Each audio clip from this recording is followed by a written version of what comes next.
Okay, well, thank you everyone for joining us this evening. I'm Tom Brake, the Director of Unlocked Democracy. I'm going to speak for a few minutes, mainly to allow everyone to arrive in the webinar this evening. We're very, very fortunate indeed to have Professor Sir John Curtice joining us to talk us through the British Social Attitude Survey and what it had to say about trust in politics.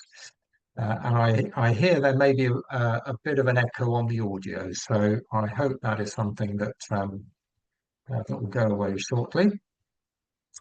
And if it applies to me, maybe it won't apply to Sir John. So good. I'm pleased to see that in the chat that other people don't have an echo, although maybe it's my microphone that's at fault. Well, in which case, fortunately, I'm not speaking for very long, so my microphone will be mute shortly. So again, I think we've probably still got people joining us, and we've got a very good total so far. So I see on the counter that we've got 362 people who've joined us so far. So yes, and do introduce yourselves in the chat if you so if you so wish.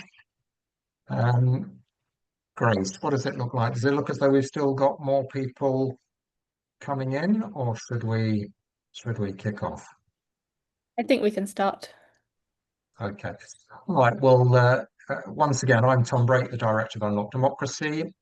We are, as hopefully many people on this call will know, an organisation that campaigns for, amongst other things, electoral reform in the UK, but also things like a written constitution.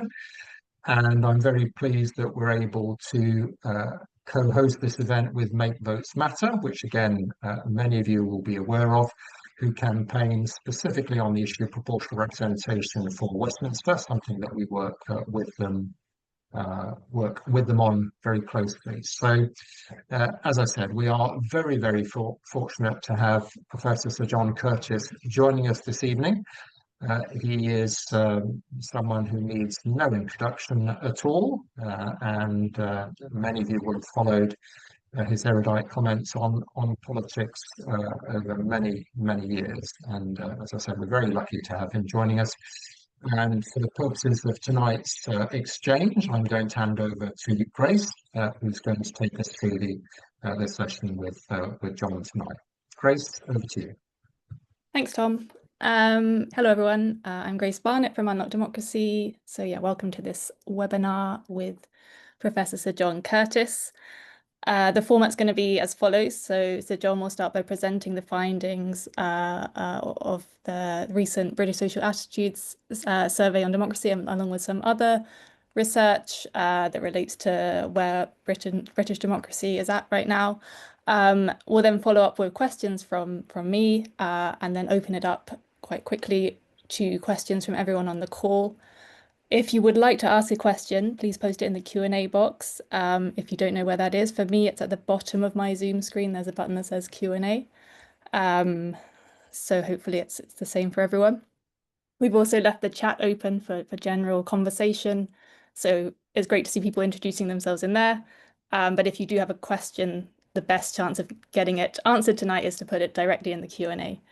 So the event's going to last an hour and we'll finish at 7:30. So I will not speak any longer. Over to you, Sir John, for your presentation. Thank you very much indeed. So let me just very quickly, hopefully, share my screen and then we can fire away, or at least we can if we get the screen in the right place. Right, here we go. Right. So I've been asked to talk in particular on the work that the British Social Attitudes chapter that came out at the back end of last month, which looked more broadly at the state of democracy in Britain, and particularly was doing a bit of an analysis of the state of the two-party system in Britain.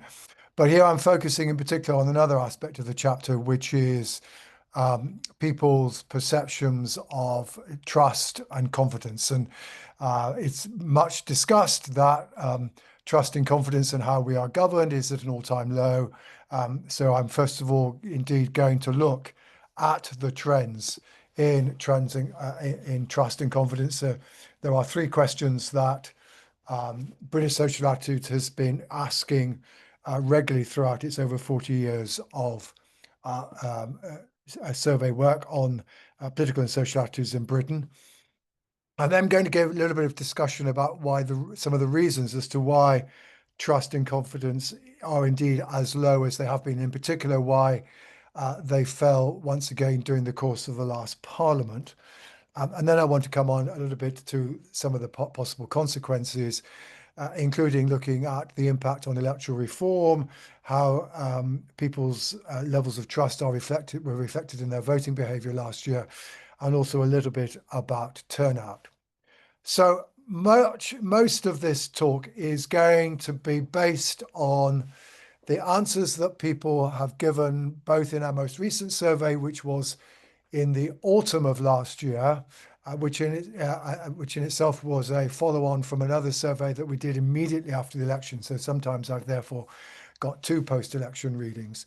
But it's three questions that BSA has asked regularly. One actually goes all the way back to the Kilbrandon Commission on the future of the Constitution that was set up by Howard Wilson in the late 60s in the wake of the first success by the SNP in Scotland and Plaid indeed in Wales, which then subsequently reported to the then Heath government, and Heath was indeed quite keen on devolution for a while. So that's the first question on here. It says, which of these statements best describes your opinion on the present system of governing Britain? And then there are four answers which to go from works extremely well, and basically that's it. It's great, it's fantastic, you can't do any better, to needs an awful lot of improvement. So there we've got data going all the way back to the early 1970s. There are then two more recent questions that British Social Attitudes primarily developed together with the British Election Study. One is about the extent to which people trust governments of any party. We try to get people to think about government in general, not the current incumbent government, let alone its partisan colour. And in particular, we asked, do you trust them to place the needs of the nation above the interests of their own political party? And then secondly, perhaps a question whose answer you can probably guess already, how much do you trust politicians, again of any party, to tell the truth when they are in a tight corner? So those are the three questions which I'm going to use a great deal throughout the course of this talk. So first of all, the Kilbrandon question. Asking people whether or not the system of governing Britain doesn't need much improvement, which is the blue line, and those who think there needs to be quite a lot of improvement, which is the orange line. Now, as you can see, when you go back when Kilbrandon first started, we were basically split 50-50 between those two options. We were worried about the state of our government in the early 90s, and that's an era I'll come back to again in a moment. But then in the wake of the advent of New Labour, constitutional reform that Labour pursued, we seemed to think that things were actually not too bad. But as you can see, since then, gradually and persistently, with the first real spike occurring in the wake of the MP's expenses scandal of 2009, the proportion of people who feel that our system of governing needs improvement has basically steadily been increasing. It goes up and down, and not least, elections tend to result both in higher levels of trust and lower levels of concern about how we're being governed. But the thing to note on the far right-hand side is that even after the 2024 election, once we got to the autumn of last year, we were back to a record high proportion of people saying the system of governing Britain needs a great deal of improvement. First of two measures of trust. This is the one about trusting government to put nation before party.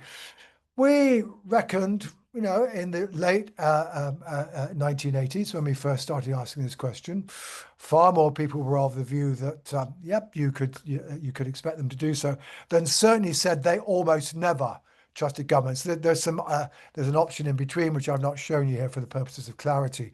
But basically, the balance of opinion was tilted in the direction of trust. You will see that it falls away in the early 1990s.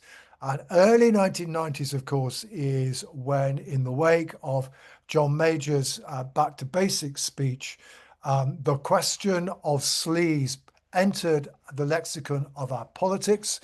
At that point, it was also to do with the fact that some number of conservative politicians seem to be sharing a bed with somebody other than their wife. That's no longer an issue. But of course, also cash for questions and other alleged financial improprieties. And this became an issue which dogged the major government. And it's the point at which basically sleaze and propriety and ethics have been the subject of political controversy and politicization in our politics ever since. You can then also see, once we get with the MP's expenses scandal, we get to again a high level of people saying they almost never trust government, goes to a record high, and it's never really recovered since then. And as you can see, in the wake of the general election itself, very immediately afterwards, there's a bit of an improvement, but we're at 46% of people saying they almost never trust governments to put the nation before party. And thirdly, well, we've never trusted politicians to tell the truth. Rarely have much more than 10% ever said they do so most of the time. But whereas it was around 50% of people saying that they almost never trusted them so to do, the figure is now almost at the 60% mark. So we are at a relative high. And notice, for example, in this last item, and it's also true of the previous ones, notice how early on in the last parliament, actually, trust was relatively high. But during the course of the last parliament, we moved from a position which, at least relative to the decade previously, was somewhere where trust and confidence were relatively high. We saw it fall away quite markedly in the last parliament, and it's the reasons for that in particular that I will be focusing on. And first, to do so, that takes us to Brexit. Now, this may not be popular with some people in this webinar, but the truth is that the delivery of Brexit was good for trust. Again, if I just go back very quickly to the question on trust in government, you will see again in early 2020, just after Brexit was delivered, we've got an even balance of people saying trust government most of the time and those saying almost never. And it's fallen away sharply during that parliament. So what's going on here? Well, the truth is that the delivery of Brexit meant that trust in government amongst those who had voted leave was boosted. So notice that in 2020 and in 2021, the orange line, which is the level of trust amongst people who voted leave, is much higher than it was amongst those who voted remain. That actually was a reversal of historical pattern. As you can see, for 2016, even just after the referendum, but I can use other data going back further. Historically, the folk who voted Remain, people who were pro-EU, tended always to be more trusting of government. It was the Eurosceptics who were less trusting. The delivery of Brexit reversed that, but the disappointment with Brexit that exists amongst Leave voters has now destroyed that boost, so that we are now back to a world where, frankly, both Remain voters and Leave voters don't have trust. But the failure of Brexit to work out in the way that Leave voters hoped is one of the reasons why trust fell away markedly during the course of the last parliament. Again, similar pattern, asking people about whether the system of governing Britain needs improvement or not. The Leave voters, once Brexit was delivered, said, oh gosh, actually, it's pretty good. And all of that confidence has now fallen away quite noticeably. But of course, we're also talking about a British state that during the course of the last parliament began, well, arguably in one instance was already facing the challenge, but in another instance certainly faced a fundamental new challenge, which is the state of the health service. This is data from British societies all the way back to 1983. The blue line are the folk who are satisfied with the health service. The orange line are those who are dissatisfied. Yeah, we were grumbling in the 1990s. New Labour turned that around. And that largely survived a lot of the era of Cameron Osborne's so-called austerity.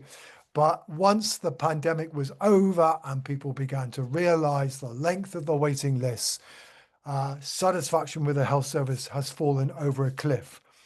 And the truth is that one of the things that lies behind the decline in trust and confidence during the course of the last 5 years is the state of the health service and more broadly the state of our public service. Indeed, that has come to matter more. So if you look, for example, in 2019, the proportion of people who felt that governing Britain needed a great deal of improvement, there wasn't a great deal of difference between those who were satisfied, the blue line, and those who were dissatisfied with the health service. But now there is a clear gap. Those folk who think that are happy with the NHS now also seems to bleed into a wider discontent with the way in which the country is being governed. And again, the same pattern or a similar pattern emerges when you look at trust in government. The folk who are unhappy about the state of the health service are particularly likely to say that they don't trust governments to put the interests of the country first. The other significant crisis facing the British state, this one arguably goes back to the financial crisis of 2008 to 9, but then of course got exacerbated further by COVID, the supply crisis, the Russian-Ukraine war, etc.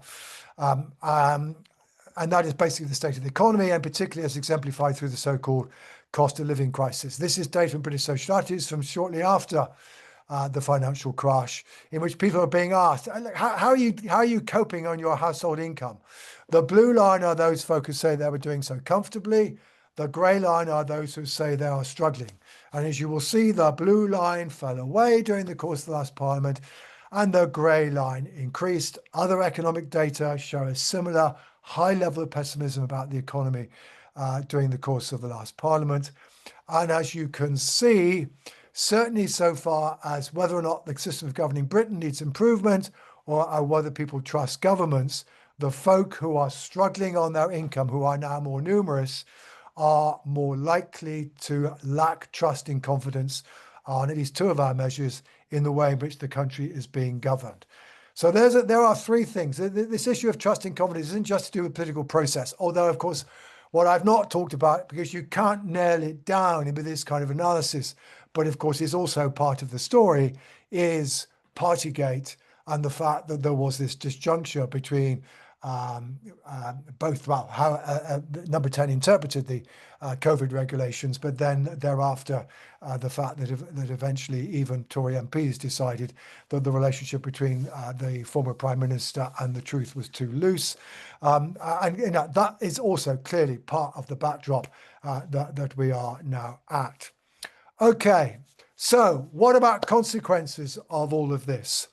Well, this is the data going all the way back to 1983 of a question which has historically not been favourable to those who advocate PR in terms of the distribution responses they get. It essentially says, do you think we should keep the existing electoral system because it provides strong government, or should we change the electoral system in order to allow smaller parties to have a fair share of seats? And that particular wording, there are other wordings available which give a different response. But as you can see, historically, it's tended to produce around 60% of people saying we should keep the current system and only around a third saying they're in favour. Support for the system particularly peaked in the immediate wake of the 2011 AV referendum. But during thereafter, that was soon reversed. And during the course of the last Parliament, for the first time in 2021, we had a majority of people saying to change the electoral system. The essential movement was occurring amongst folk who were identifying with the Labour Party. The views of Labour supporters changed during the course of last Parliament in a way that they hadn't done to anything like the same degree in the run-up to the 97 election. That pattern has continued, and it has survived the election. Indeed, we are now in a position where now there is majority support on this particular question for electoral reform amongst the voters of all five principal parties across the UK, together with, of course, the nationalist parties in Scotland and Wales. There is now a consensus, a cross-party consensus at the level of the electorate in favor of electoral reform. But how far is this related to trust? And the answer is quite strongly. Here I'm showing you the level of support for changing the electoral system separately according to whether or not you think the system of Britain needs to be, it needs a great deal of improvement, whether you trust governments, etc. And again, the right-hand bars are the folk who are unhappy, and you can see they're much more likely to support changing the electoral system. One thing, however, that is not related to trust and confidence is the introduction of votes for 16 and 17-year-olds. This is not something that is obviously likely to make much difference to the public views towards the way in which the country is governed. Indeed, the idea is not particularly popular. But equally, however, on our evidence, and this is not the first election which has been as true, the oft-claimed argument that low levels of trust depress turnout, it doesn't particularly work. What I'm showing you here are the levels of trust, the levels of turnout broken down by both whether or not people think the system of government needs improving, or whether they trust politicians, or whether they trust government.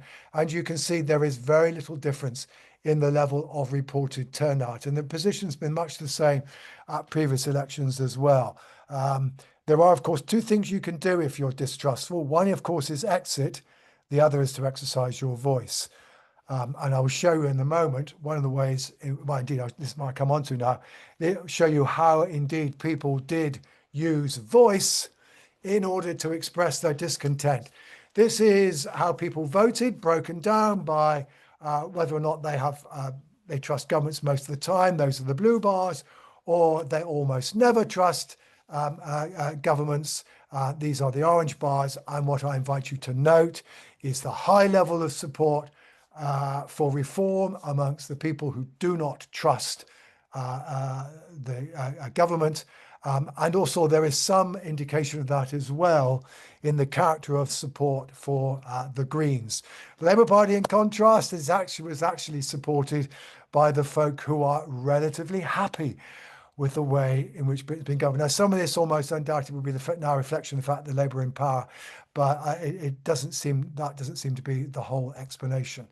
Equally, perceptions of whether government's system of government in Britain needs improvement, again, Reform voters and to a lesser degree Green support is very noticeably strong amongst those people who think that our system of government needs a great deal of support. So you can see that trust and confidence is almost undoubtedly one of the things, and I could show you lots of other data, that basically Reform voters are the folk who really have given up on at least some of the traditional instruments of British democracy, including the two-party system.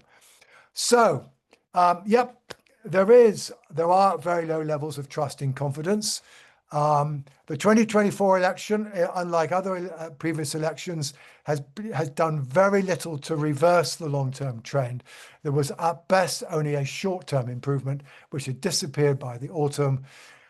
Apart from questions of ethics, which have been there and have been in our politics ever since the mid-1990s, more immediately in the last parliament, there are public policy issues, Brexit, the state of our public services, the difficulties of the economy, which are helping to undermine trust and confidence. And yes, Boris Johnson didn't help either. But probably, in terms of where does this make a difference? Well, it's one of the things that's promoting electoral reform. It's one of the things that's promoting reform, but it's probably not the central issue so far as turnout's concerned. Brilliant. Thank you so much for that. That was really interesting, and we will be sure to get into it in a lot more detail over the next 30 minutes. So the first question from me is actually one that I've stolen from the Q&A from members. So Deirdre was asking if you could explain a bit more about the sample and scope of the statistics in your presentation, just to get us started. Sure. So most of the data that I've shown you is from the British Social Attitude Survey, which is an annual high-quality survey that's been conducted by the National Centre for Social Research since 1983. Until the pandemic, it was always done face-to-face with the self-completion supplement, with basically addresses being picked at random from the postcode address file, which is a virtually complete list of all the addresses in the UK, and then when the interviewers turn up, the computer picks for them a person who lives in that household to be interviewed at random. So it is random sampling, unlike not all opinion polling now. There is some opinion polling that's been done through random sampling methods, but it's a random sample. It was historically face-to-face. The pandemic, of course, made that difficult, and a move that was probably going to happen anyway has now been embedded. So it's now what's called a push-to-web survey. So it's still random sampling. You send letters to addresses saying, "Hi, folks, there's this survey online. You can access it through this website. This is how you do so, etc., etc." And you try to persuade as many people as possible to do it that way. But the crucial thing is it's basically random sampling, and it's done. I mean, in recent years, it's been done September, October each year. Great, thank you. That's really clear.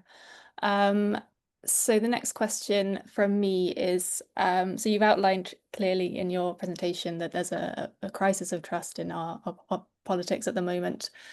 And a lot of people on this call will be interested in that because they're interested in democracy and the health of our democracy. Yeah. But if I was a Labour person, a person in government right now, and I was thinking about my chances of being re-elected at the next election, do I need to be worried about this? How do you see this playing out in terms of electoral prospects? Well, the thing you have to work out is to make sure you don't get caught on the wrong side of the attempt to pursue this issue. Now, what do I mean by this? Well, there are a couple of things to bear in mind. The first is that one of the mistakes that Tony Blair made was to say, we are going to be whiter than white, which of course immediately gives every journalist every excuse to pursue any possible sign of impropriety. And of course, Blair wasn't in government for very long before his relationship between him and the former owner of Formula One became an issue, and he ended up having to plead on television, trust me, read my lips, I'm an honest bloke. But and equally, Starmer, we actually lobbied this whole question of low levels of trust in the middle of the election campaign last time, and Starmer, picked some of it up. But of course, the problem you immediately saw was, so who bought your clothes, Prime Minister? Who bought your wife's clothes? And of course, one of Starmer's weaknesses is he's not a very good politician. So he gives you a lawyer's answer, which is nothing illegal here, mate. Now, that's not the problem. It's politically, it looks bad because you've set yourself up as being right. So one of the things, therefore, politicians have to be very careful about, but they find it very, very difficult to avoid, is to say, we are holier than thou. And just to expand a little bit on a point I alluded to in the presentation, I think basically one of the things that's happened to our politics, and one of the reasons why there is this long-term trend, is that our politicians have come to politicise the question of, are you being ethical or not? So the Labour opposition in the early 90s got an awful lot of mileage out of attacking John Major.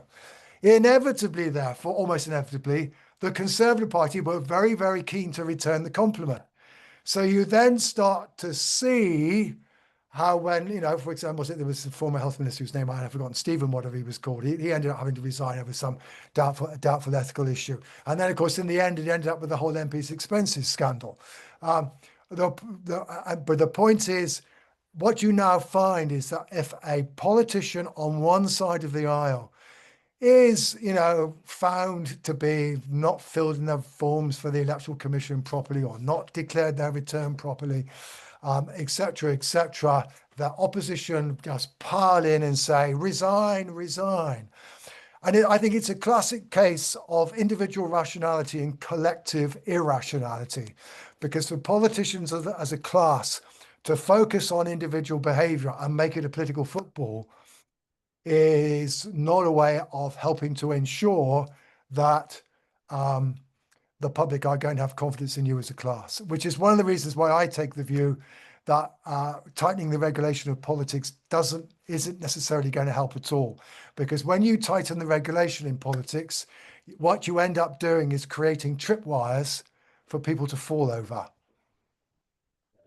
Sure, yeah. On the other hand, would you say a lot of a common perception of politicians is that they get away with everything, they're never held accountable, Sure. and they're different views. So how can we get that balance between showing that politicians are accountable and are held to high ethical? Well, I mean, part of my answer to Grace is this: is that would it be true that my politicians were more accountable for their policy failures and less accountable for their personal failures? But if you kind of go through the history of resignations, they're dominated by allegations of personal failure.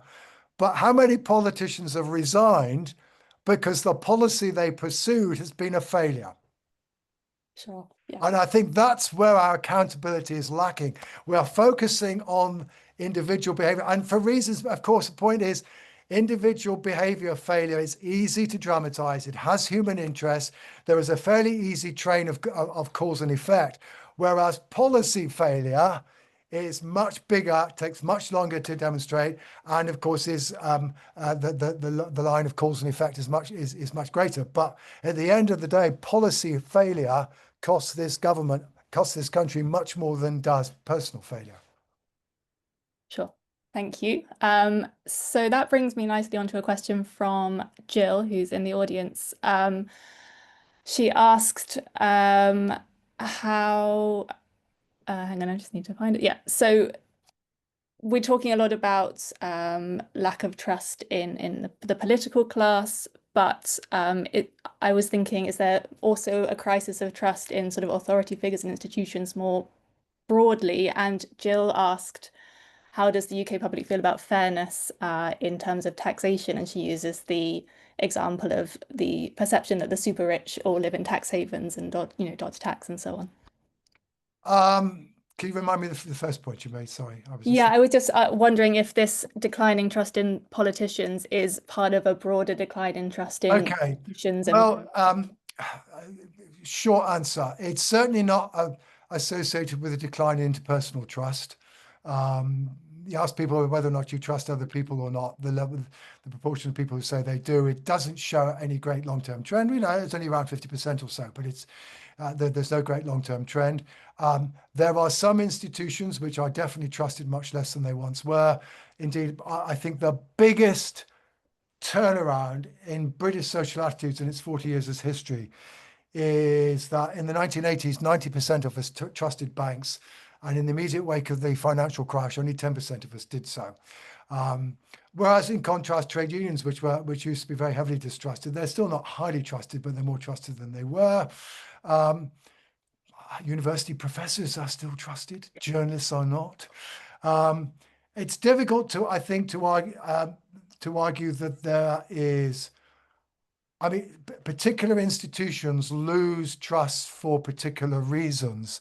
That you can certainly see. But I think it's much more difficult to say that there is a generalized sense of distrust, and to that extent, at least, the fact that we are now less trusting of politicians in government is probably the product of causes closer to home rather than.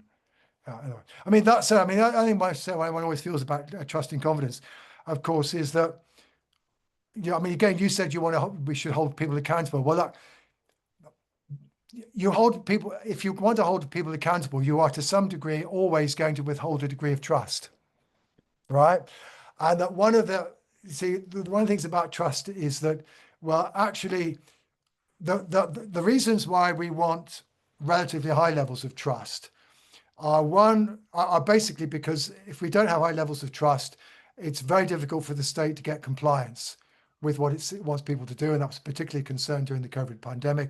Or if it does, it has to use very heavy bureaucratic procedures, various degrees of force and incarceration, right? Which is just economically bad news. But on the other hand, given that the state claims the monopoly of the legitimate use of violence, and therefore is invested with potentially very important powers in also taking away people's liberty, we also don't want people to trust the state too much, because we want them to some degree to be willing to say at times, hang on, you've got this right with the exercise of this absolutely fundamental power. So I'm always slightly wary about people saying, oh, look, there's this terrible trust in confidence, because the truth is we don't necessarily, in a democracy, we want a degree of trust for the state to be able to function, but we don't want so much trust that they're not willing to hold the state accountable. Sure, great, thank you for that.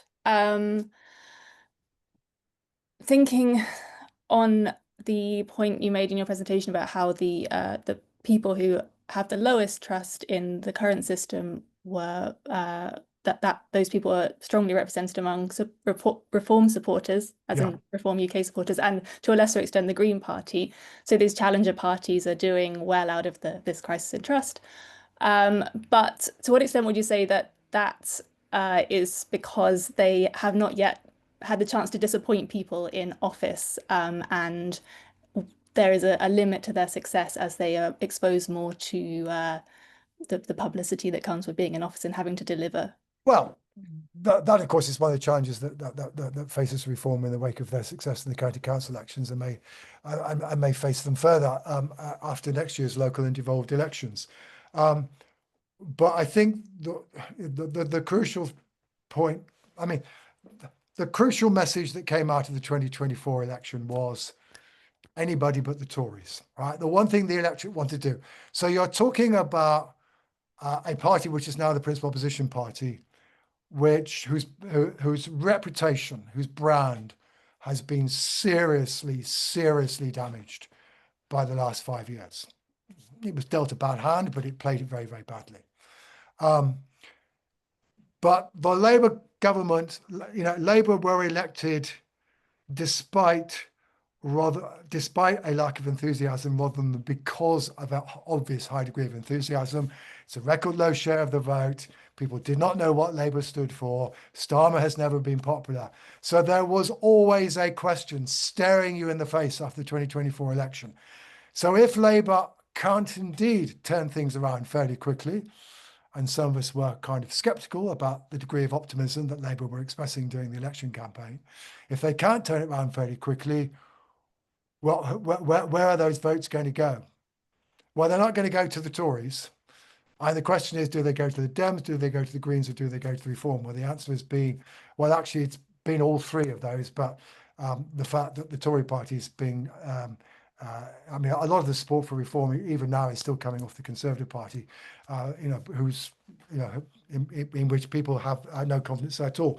But it was always clear that there was an opening for a serious challenge to the two-party system in the wake of the outcome of the 24 election. And it happens to be the case that Farage, partly by eating into the Labour vote, but only partly eating the Labour vote, but by basically now sucking not just voters, but people and money from the Conservative Party. I mean, he's open. His objective, his openly stated objective is to replace the Conservative Party as the principal party of the right. And so far, he's succeeding.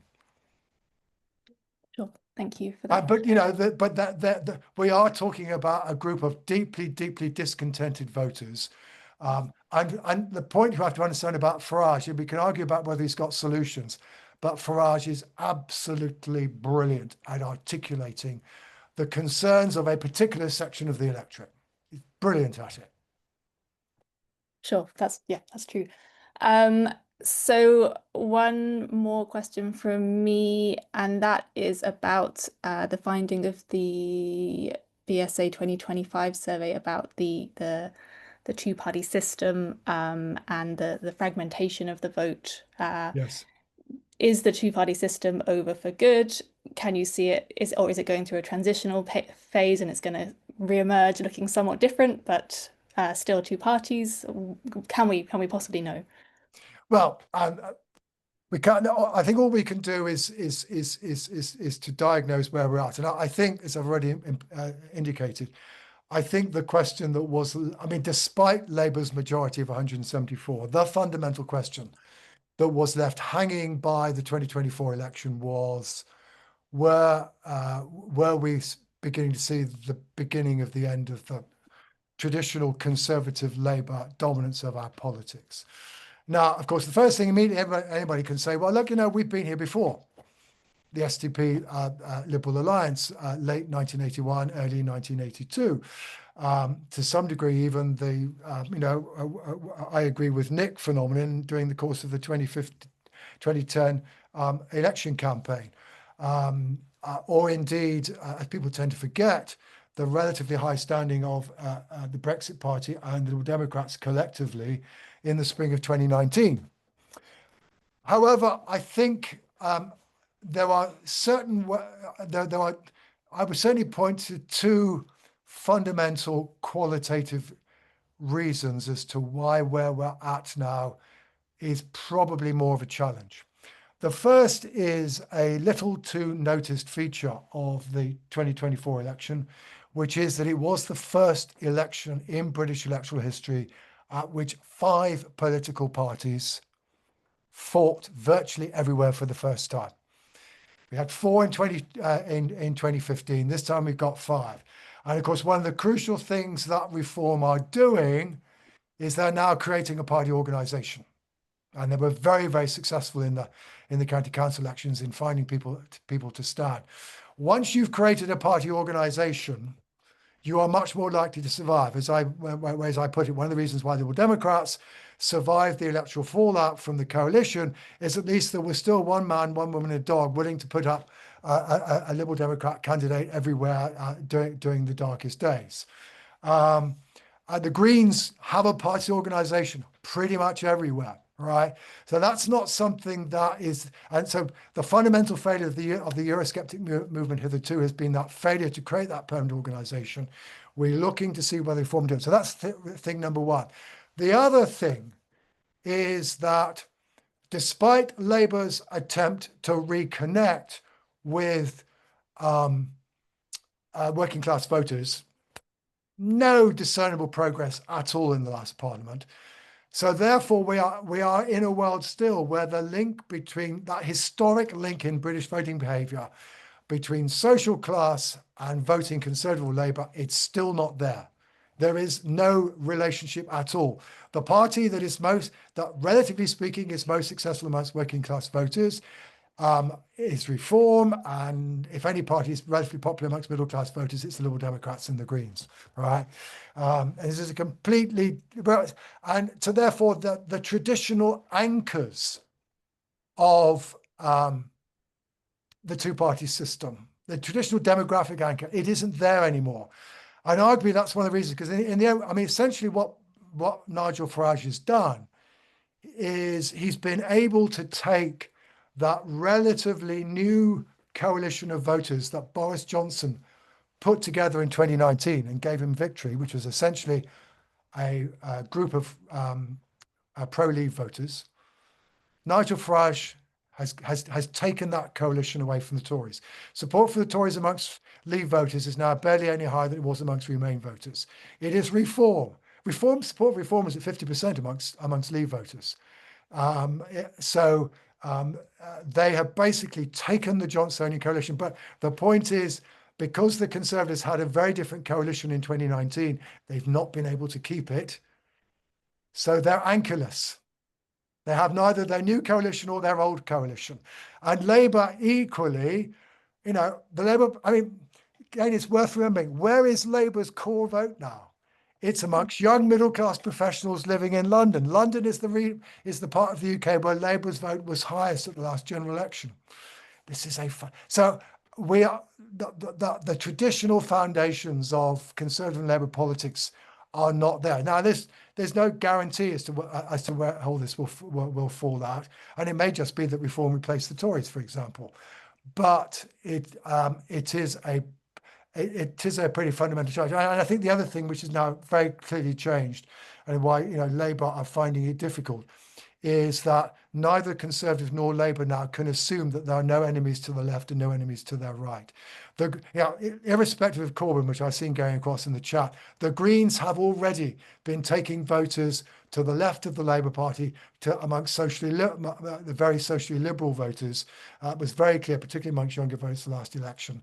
And of course, Reform are just taking votes off the Tories in spades. So I think these are the reasons why we are in a different world than before, and why this, and certainly now, if Reform are ahead in the polls for at least another month or two, it will be the longest period of time in which a party other than Conservative or Labour has been ahead in the opinion polls.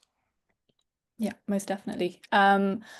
We're going to now get out of Westminster with some questions about the devolved governments. So there are two which I'm going to tie together. One is from George. He asks if there's a notable difference in levels of public trust towards devolved governments versus the government in Westminster. And he suggests that if so, that could be linked to their different approaches to COVID.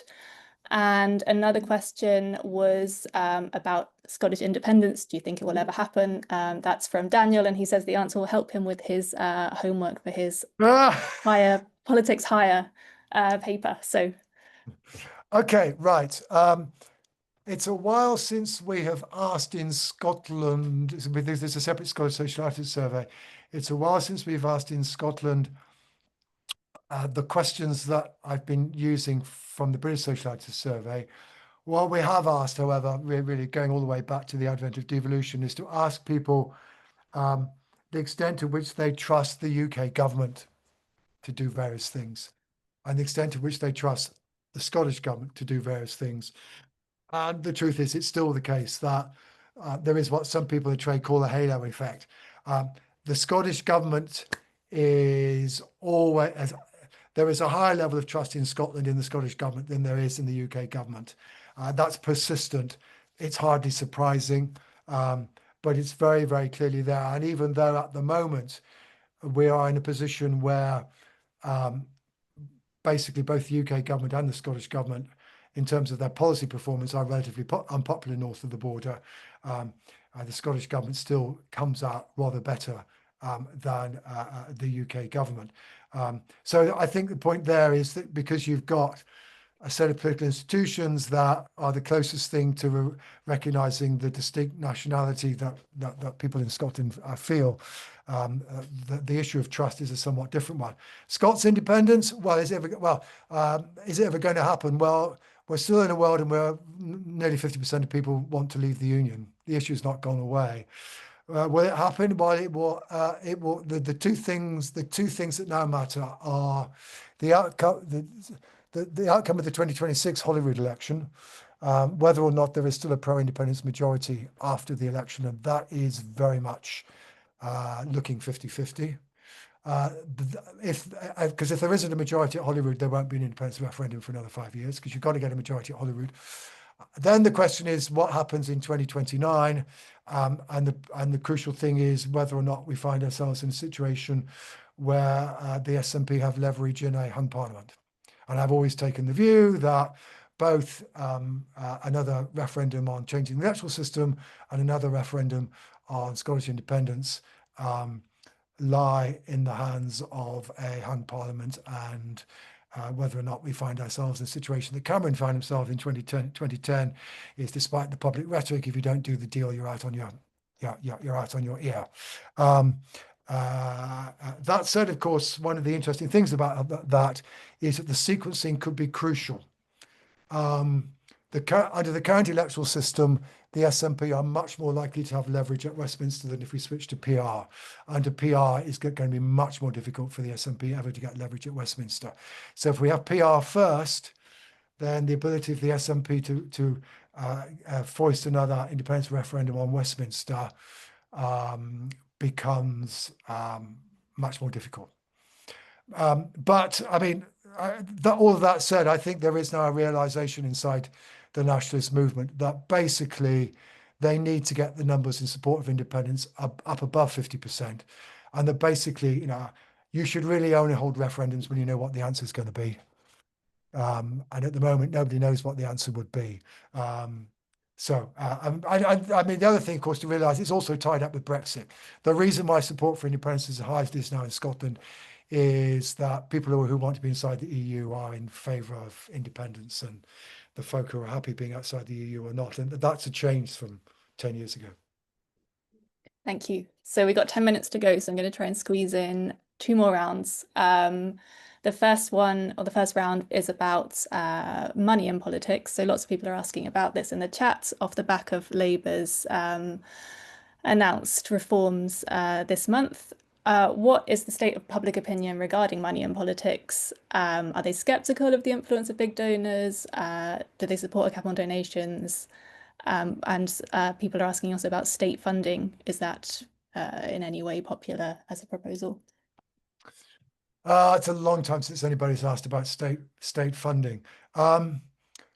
Short answer to your question is the public don't like paying for politicians, but equally they don't like it if other people pay for them as well.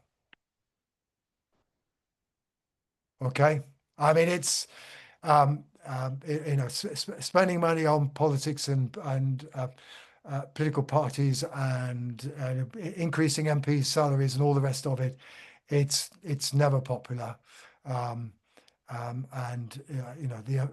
the MP's expenses scandal then showed the mess into which you can get into as a result.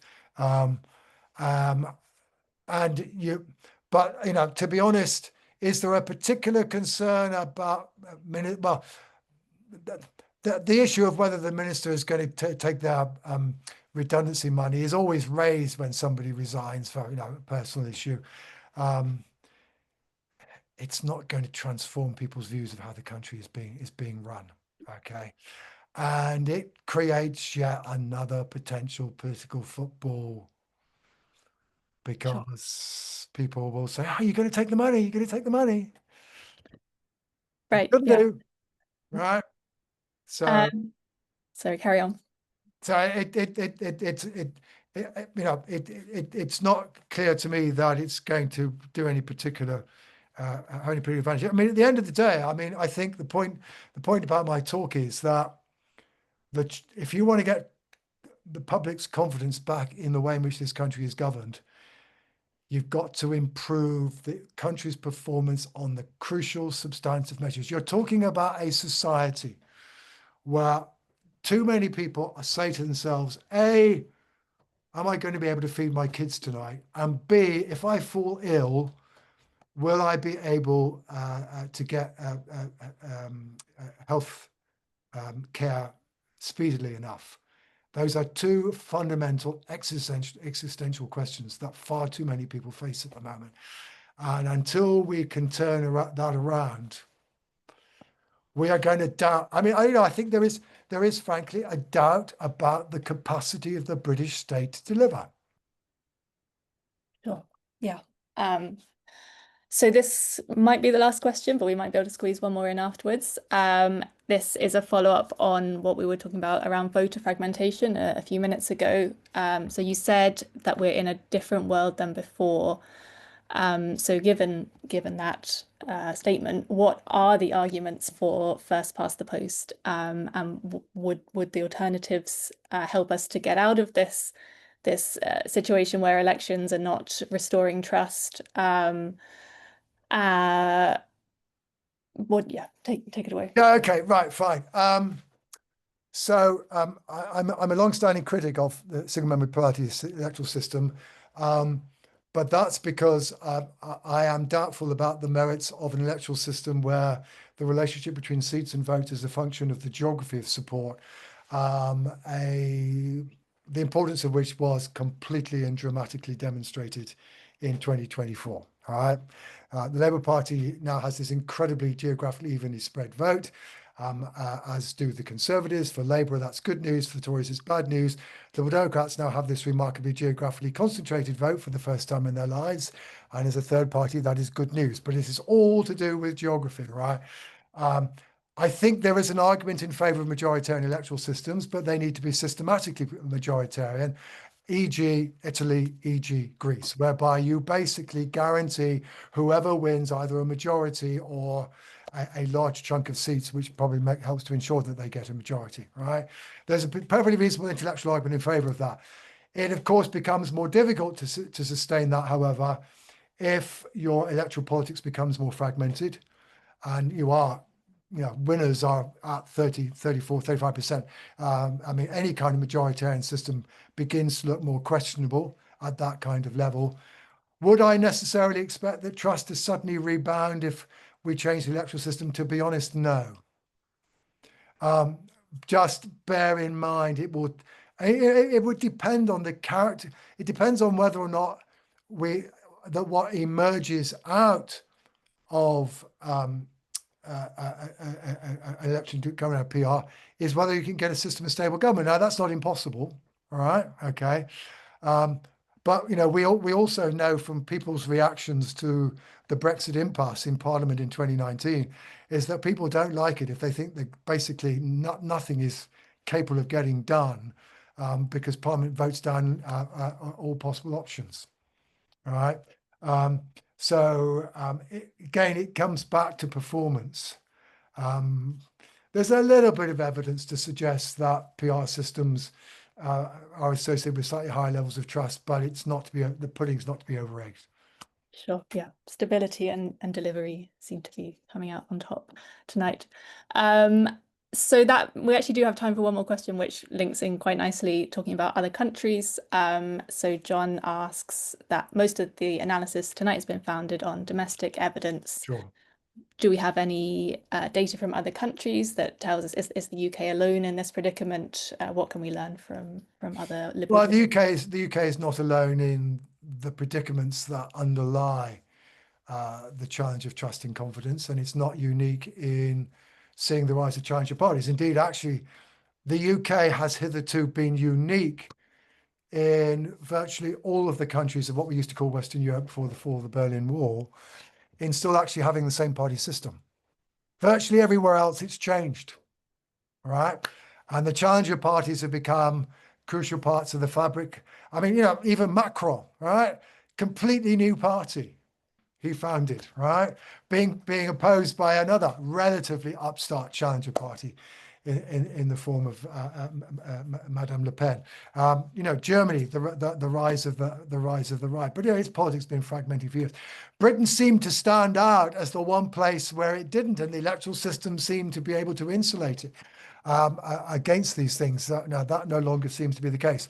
But what underlies these things? Well, it's the impact of globalization and the impact and the way in which the globalization of the banking system led to the banking crisis, the way in which globalization has helped to produce migratory flows that societies are struggling to deal with, the way that globalization and the change in the character of the labor market means that if you don't succeed in the educational achievement ladder, it's much more difficult to achieve advancement in terms of occupations. These are all fundamental social changes that creates sections of our society that don't have qualifications, who are not able to take advantage of migration, and they feel disadvantaged as a result. And where, broadly speaking, advanced industrial economies have been struggling to achieve fairly standard levels of economic growth ever since 2010. To that extent, at least, there is a challenge to all states to be able to deliver what the public are looking for against a pretty challenging policy environment. And some of that then gets reflected in, both the populism of the right, but also the populism of the left. Sure. Right. Thank you. Thank you for that. So we've got 1 minute to go now. So I'm going to end now by saying thank you very much, Sir John Curtice, for joining us tonight. It's been a wide-ranging discussion. We've all learned a lot, and I'm sure everyone is going to go away with much to think about. Thank you to everyone on the call who stayed with us throughout. I can see that the numbers were one of the highest ever for a webinar that we've hosted. If you want to support our work putting on webinars like this in the future, please do join Unlock Democracy or Make Votes Matter. The video for this is going to be available online on YouTube later in the week, so you can watch back any bits that you missed. I think that's all I have to say in terms of wrapping up, but then just thank you again to Sir John, and we'll see you all at the next webinar. Bye-bye. Many thanks. Bye. Bye-bye. So I don't know if anyone else from Unlock Democracy had anything to say before I close the call, but yeah, thank you You're for welcome. That's all. helping. I'm gonna so Right, it'll be on YouTube okay, soon. And that's yeah, all. thank you so much. Have a lovely You're welcome. evening. Watch your behind you. Bye. Bye bye.